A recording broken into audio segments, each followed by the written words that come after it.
শুরু করছি তোমাদের দ্বিতীয় দিনের টেক্সট আলোচনা, অর্থাৎ উপমন্যু কথা। এই যে গল্পাংশটি বা এই যে গদ্যাংশটি লাইন ধরে ধরে টেক্সট পড়ানো শুরু করেছিলাম, তার দ্বিতীয় দিনের ক্লাস। কি রয়েছে মূল পাঠে? কি রয়েছে? স তথেক্তুক্তা পুনররক্ষদ্গা রক্ষিত্যা চাগম্য তথৈবোপাধ্যায়স্যাগ্রত স্থিত্যা নমশ্চক্রে তমুপাধ্যায়স্তথাপি পিবানমেব দিষ্টবুবাচ বৎসোপমন্য সর্বমশেষস্তৈ স্তে ভক্ষ্যং গৃহ্ণামি কেনেদানীং বৃত্তিং কল্পয়সীতি স এবমুক্ত উপাধ্যায়েন প্রত্যুবাচ ভগবতে নিবেদ্য পূর্বমপরং চরামি তেন বৃত্তিং কল্পয়ামি ইতি তমুপাধ্যায় প্রত্যুবাচ মৈষা নাজ্য গুরুবৃত্তি অন্যেষামপি বৃত্তুপরধং করস্যেব বর্তমান লুব্ধ অসীতি। অর্থাৎ কী বলছে সন্ধিবিহীন পাঠে? বলছে স তথেক্তা, অর্থাৎ স তথা ইতি উক্তা পুনঃ অরক্ষদ্গা।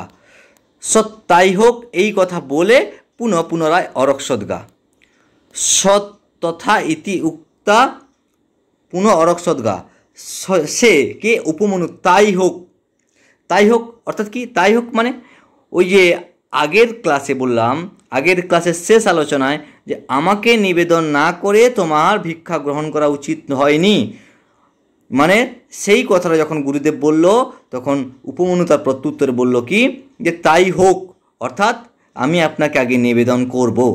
এই কথাটা বলছে, এই তথা ইতি উক্তা এই কথাটা দ্বারা বোঝানো হয়েছে তাই হোক, অর্থাৎ আমি আপনাকে আগে সব কিছু নিবেদন করব।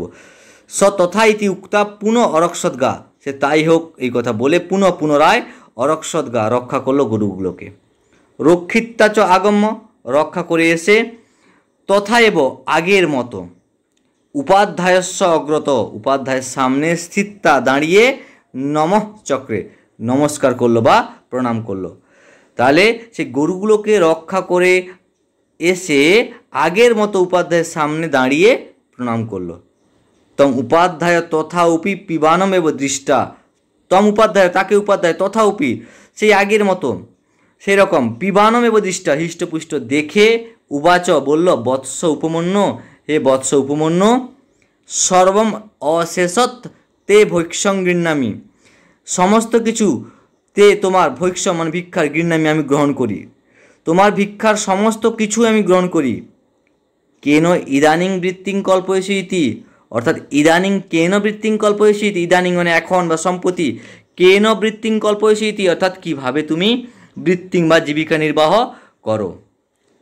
স এবমুক্ত উপাধ্যায়ন প্রতি উবাচ, এই কথা বললে উপাধ্যায়ের প্রতি উবাচ, অর্থাৎ উপমন্যু উপাধ্যায়ের প্রতি উবাচ, উপাধ্যায়কে প্রত্যুত্তরে বলল, ভগবতে নিবেদ্য পূর্বম, পূর্বম অর্থাৎ আমি প্রথমে, ভগবতে নিবেদ্য মানে ভগবানকে নিবেদন করি, প্রথমে আমি ভগবানকে নিবেদন করি, অপরং চরামি তারপরে আমি আবার অন্য কোথাও যাই, অর্থাৎ অন্য জায়গায় আমি ভিক্ষার জন্য আবার যাই।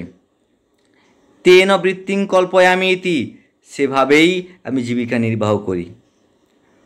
তম উপাধ্যায় প্রতি উবাচ, অর্থাৎ তাকে উপাধ্যায় প্রত্যুত্তরে বলল, মা এসা নাজ্ঝা গুরুবৃত্তি, মা মানে নয়, এসা এটা, নাজ্ঝা গুরুবৃত্তি অর্থাৎ তোমার গুরুবৃত্তি, অর্থাৎ গুরুর প্রতি নাজ্ঝা মানে সঠিক আচরণ নয়, এটা তোমার গুরুর প্রতি সঠিক আচরণ নয়।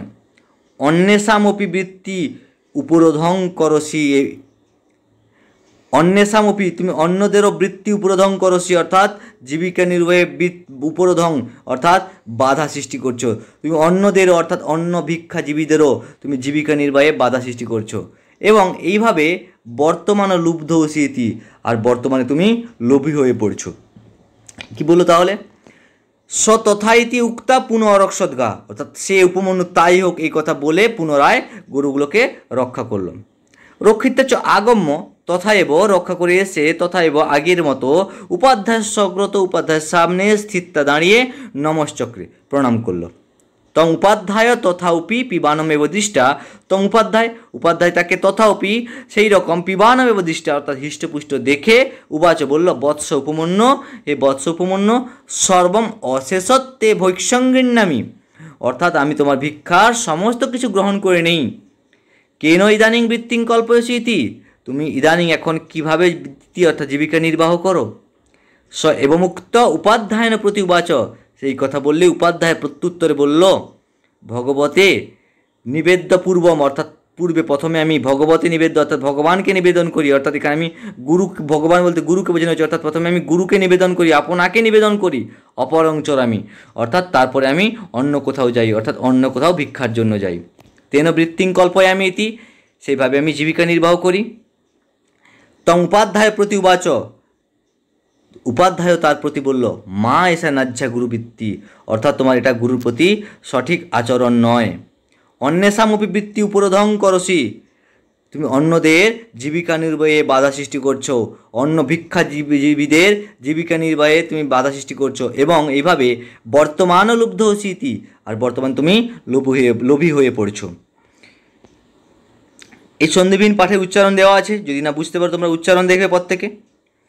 তারপর দেওয়া আছে কি বাংলা অনুবাদ। তিনি তাই হোক বলে আবার গরুগুলিকে রক্ষা করতে লাগলেন। তিনি বলতে এখানে উপমন্যুকে বোঝানো হয়েছে। গরুগুলিকে চড়িয়ে পূর্বের মতো তিনি অর্থাৎ উপমন্যু গুরুর নিকটে এসে দাঁড়িয়ে প্রণাম করলেন। তবুও গুরু তাকে হৃষ্টপুষ্ট দেখে বললেন, বৎস উপমন্যু, আমি তো সম্পূর্ণরূপে তোমার সমস্ত ভিক্ষা গ্রহণ করে নিই, তাহলে এখন তুমি কিভাবে জীবিকা নির্বাহ করো। গুরু এরূপ বললে উপমন্যু গুরুকে প্রত্যুত্তরে বললেন, প্রথম ভিক্ষালব্ধ বস্তু আপনাকে নিবেদন করে তারপর আমি আবার ভিক্ষার জন্য বের হই, এইভাবে আমি জীবিকা নির্বাহ করি। গুরু উপমন্যুকে প্রত্যুত্তরে বললেন, এটা তোমার গুরুর প্রতি সমুচিত আচরণ নয়, অর্থাৎ সঠিক আচরণ নয়। তুমি অন্যদের অর্থাৎ অন্য ভিক্ষাজীবীদের জীবিকা নির্বাহে ব্যাঘাত করছো, আর তাই করতে করতে বর্তমানে তুমি লোভী হয়ে পড়ছো। এই দ্বিতীয় দিনে টেক্সট আলোচনা থেকে যে প্রয়োজনীয় শব্দার্থগুলো রয়েছে সেই শব্দার্থগুলো হচ্ছে কি, পূর্বম অর্থাৎ প্রথম, অপরং মানে অন্য, চরামি অর্থাৎ চড়াই বা পর্যটন করি বা ঘুরে বেড়াই, গুরুবৃত্তি অর্থাৎ গুরুর প্রতি সঠিক আচরণ, অন্যেষাম অন্যদের, উপরোধং মানে ব্যাঘাত বা বাধা, উক্তা মানে বলে, দৃষ্টা মানে দেখে, অশেষত অর্থাৎ সম্পূর্ণ, গৃহ্ণামি গ্রহণ করি, ভগবতে অর্থাৎ ভগবানের জন্য, অর্থাৎ এখানে গুরুর জন্য, নিবেদ্য মানে নিবেদন করে। আশা করি প্রত্যেকে এই দ্বিতীয় দিনের টেক্সট আলোচনাটা বুঝতে পেরেছ। ঠিক এখান থেকে যে শর্ট কোশ্চেন হতে পারে যে দ্বিতীয়বার উপমন্যু কীভাবে জীবিকা নির্বাহ করত, অর্থাৎ দ্বিতীয়বার তিনি কীভাবে জীবিকা নির্বাহ করত না, দ্বিতীয়বার তিনি প্রথমে ভিক্ষালব্ধ বস্তু তার গুরুকে দিয়ে আবার সে ভিক্ষার জন্য বেরোতো। আর কি হতে পারে এখানে, মা এসা নাজ্জা গুরুবৃত্তি, মা এসা নাজ্জা গুরুবৃত্তি, এই কথাটি কে কাকে বলেছিল? এই কথাটি গুরু তার শিষ্য উপমন্যুকে বলেছিল। তারপর বলছে ইদানিং কেন বৃত্তিং কল্পয়সি ইতি, অর্থাৎ কেন ইদানিং বৃত্তিং কল্পয়সি ইতি, কথাটি কে কাকে বলেছিল না, কথাটি গুরু তার শিষ্য উপমন্যুকে বলেছিল। তারপর বলছে বর্তমান লুব্ধ অসি ইতি, কার সম্পর্কে আলোচ্য উক্তি, অর্থাৎ উপমন্যু সম্পর্কে আলোচ্য উক্তি। এইভাবে লাইন তুলেও তোমাদের প্রশ্ন দিতে পারে, অথবা শব্দার্থ দিতে পারে, অথবা এখান থেকে আর শর্ট কোশ্চেন হতে পারে কি যে কে অন্যদের বৃত্তি উপরোধ করছে অর্থাৎ বাধা সৃষ্টি করছে, না উপমন্যু। তিনি ভিক্ষালব্ধ বস্তু প্রথমে কাকে নিবেদন করত, না তিনি ভিক্ষালব্ধ বস্তু প্রথমে তার গুরুকে নিবেদন করত। এইভাবে এখান থেকে শর্ট কোশ্চেন আসে। আমি শর্ট কোশ্চেনে নিয়ে পরে তোমাদের ভিডিও করে বা তোমাদের একটা ক্লাস করে আলোচনা করে দেবো। আশা করি এই দ্বিতীয় দিনের টেক্সট আলোচনাটা প্রত্যেকে বুঝতে পেরেছো। যদি না বুঝতে পারো আমি আবারও বলছি, কমেন্ট করে আমাকে জানাবে, আমি চেষ্টা করব বুঝিয়ে দেওয়ার।